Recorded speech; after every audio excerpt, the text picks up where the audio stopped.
We ran to get the tough stuff done. We ran to get the tough stuff done. I make no apology for trying to fix stuff that's hard. I make no apology for trying to fix stuff that's hard. That's hard. That's hard. The easiest way to keep your poll numbers high is to say nothing and to do nothing that offends anybody. The easiest way to keep your poll numbers high is to say nothing and to do nothing that offends anybody. But that's what I promised. Some of you remember the campaign. I said I wasn't just going to tell you what you want to hear. I was going to tell you what you need to hear. I promised. I promised. I promised.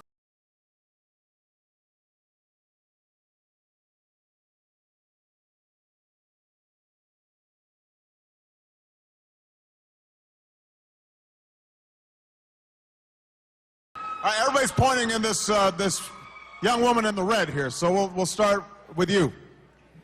And if you don't mind, introduce yourself. Wait for the microphone. The microphone will be coming up. And all right.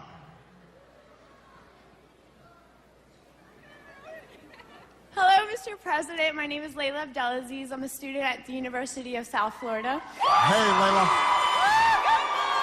Uh-oh, uh-oh. Uh-oh. Come on, we can all get along here. Tampa, behave yourselves.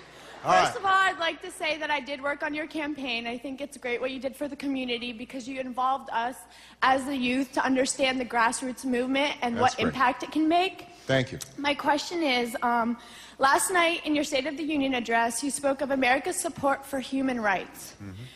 Then why have we not condemned Israel and Egypt's human rights violations against the occupied Palestinian people, and yet we continue to support financially with billions of dollars coming from our tax dollars? Okay, now everybody's got to be courteous. Everybody's answering the question. Let's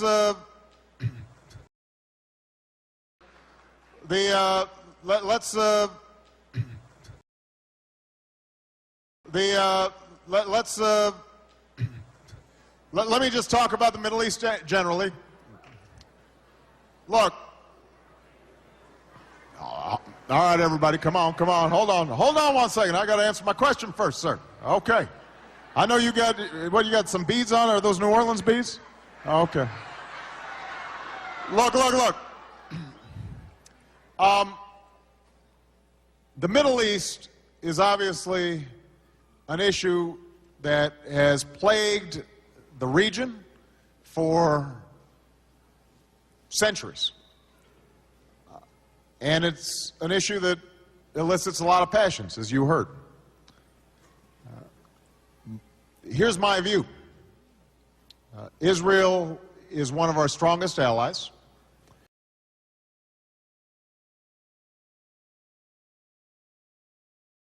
It has... let me play this out.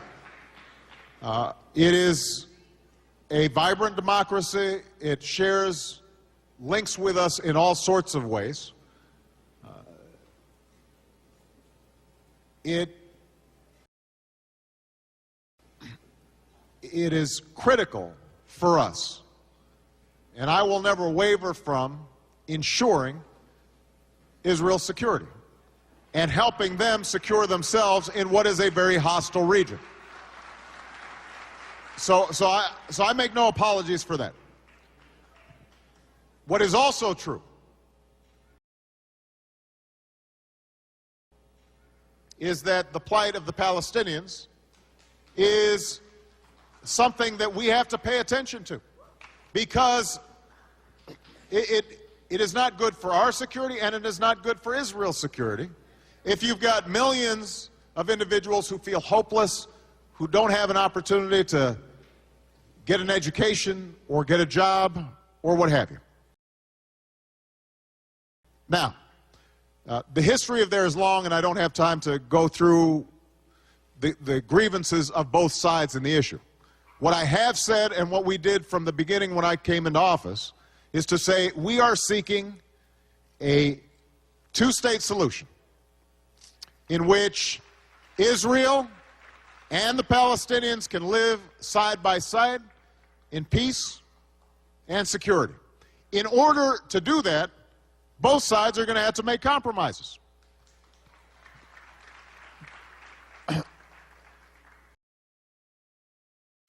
As a first step, the Palestinians have to unequivocally renounce violence and recognize Israel. And Israel has to acknowledge legitimate grievances and interests of the Palestinians.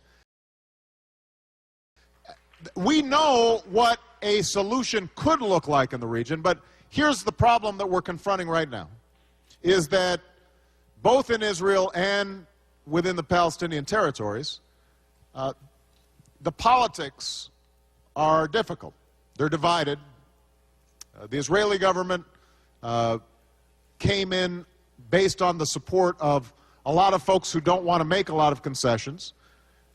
I think Prime Minister Netanyahu is actually making some effort to try to move a little bit further than his coalition wants him to go. On the other hand, President Abbas of the Palestinian Authority, who I think genuinely wants peace, has to deal with Hamas, an organization that has not recognized Israel and has not disavowed violence. And so we are working to try to strengthen the ability of both parties to sit down across the table and to begin serious negotiations. And I think that it's important when we're talking about this issue to make sure that we don't just knee-jerk use language that is inflammatory or in some fashion discourages the possibility of negotiation.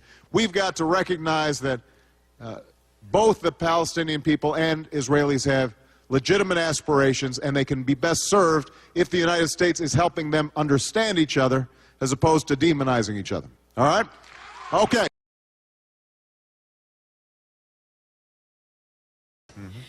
Then why have we not condemned Israel and Egypt's human rights violations against the occupied Palestinian people, and yet we continue to support financially with billions of dollars coming from our tax dollars? We ran to get the tough stuff done. We ran to get the tough stuff done. I make no apology for trying to fix stuff that's hard. I make no apology for trying to fix stuff that's hard. That's hard. That's hard. The easiest way to keep your poll numbers high is to say nothing and to do nothing that offends anybody. But that's what I promised. Some of you remember the campaign. I said I wasn't just going to tell you what you want to hear. I was going to tell you what you need to hear. I promised. We ran to get the tough stuff done. We ran to get the tough stuff done.